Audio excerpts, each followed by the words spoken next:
traveling through another dimension. A dimension not only of sight and sound, but of mind. A journey into a wondrous land whose boundaries are that of imagination. Your next stop, the Twilight Zone.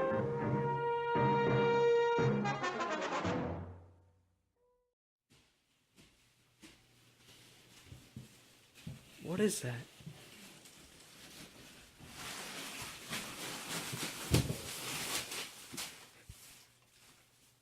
Oh God! Ah, yes, paper. First created in China. But today, we're not talking about China. We're talking about Baghdad. Baghdad, the first major producer of paper in Western Asia, is much different now than it was during its golden age. It was founded in 762 Common Era by Al-Mansur, the second caliph of the Abbasid Caliphate. After it was built, the Abbasids declared it their new capital. In modern-day Iraq, between the Euphrates and Tigris River, Baghdad quickly became a center for trade, art, education, and philosophy. The rivers were the source of many canals that provided an opportunity to cultivate crops, and they also created a defensive barrier around the city in the form of a moat, as well as providing a source of clean drinking water. Its convenient position in the center of Mesopotamia also provided a meeting place for trade caravans traveling through the area. Passing through these areas also included some of the most popular trade routes, such as the Silk Road and the Saharan trade routes. In addition to those, Baghdad's close proximity to the Persian Gulf, the Mediterranean Sea, and the Red Sea also exposed it to the trade in those bodies of water.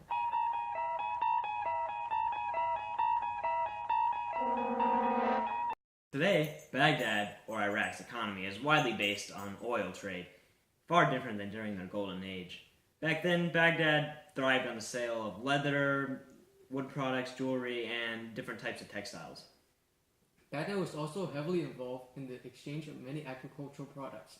These included rice, sorghum, watermelons, limes, wheat, and much more. And most importantly, paper. Baghdad was a very important regional production center for paper.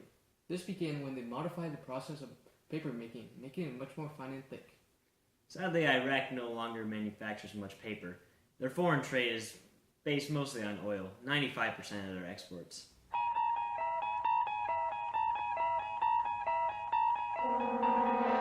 In 900 Common Era, Baghdad had a population of around 400,000 people strong, only rivaled by Istanbul at this time. Many people came to Baghdad for working opportunities as well as trade. Also, many people came to study. In 830 Common Era, Beit al-Hikmah was a very well-known academy for those who were interested in learning. Beit al-Hikmah attracted many people to Baghdad and is well remembered for its facilities that translated Persian, Aramaic, and Greek scientific works.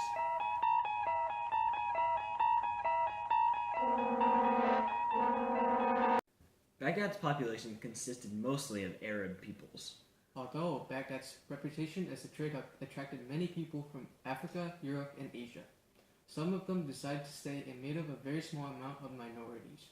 Ethnic composition of modern-day Iraq is quite similar, consisting of 74% Arabs, 23% Kurds, and a minuscule amount of Assyrians, Iraqi Turkmen, and others.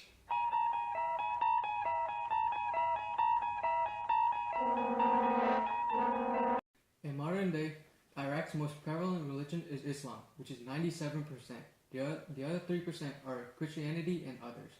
Numbers are thought to be the same during Baghdad's golden age. Baghdad has always been greatly influenced by religion.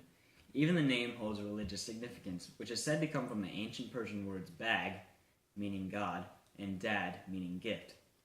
In around 800 Common Era, Harun al-Rashid established Beit al-Hikmah, which is translated to the House of Wisdom.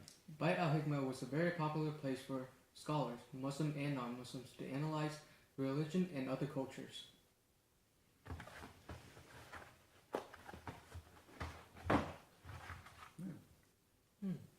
Ha! Nah, you thought.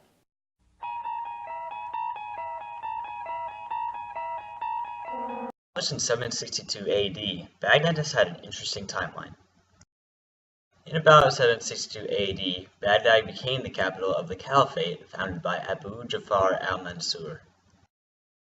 In 830 AD, the Abbasid caliph named Harun al-Rashid built the House of Wisdom, where scholars would gather to study and contribute to human advancements. This was the beginning of the Islamic Golden Age. Between the 9th and 13th centuries, the Islamic world underwent major developments. This period was when artists, engineers, mathematicians, poets, and others contributed to the many fields of study. In 1258, the Mongols led by Hulagu Khan, son of Genghis Khan, sacked the city of Baghdad and destroyed many libraries and buildings, including the House of Wisdom. In 1401 AD, Tamerlane, a Turco-Mongol conqueror, destroyed the city of Baghdad and changed its history forever. Baghdad was captured by the Ottomans led by Suleiman the Magnificent in 1556 AD and remained under the Ottoman control until 1918. Baghdad was recognized in the early 1900s by the British, the German, and the Dutch, and was later acquired by the British. Baghdad was involved in the oil production in World War I.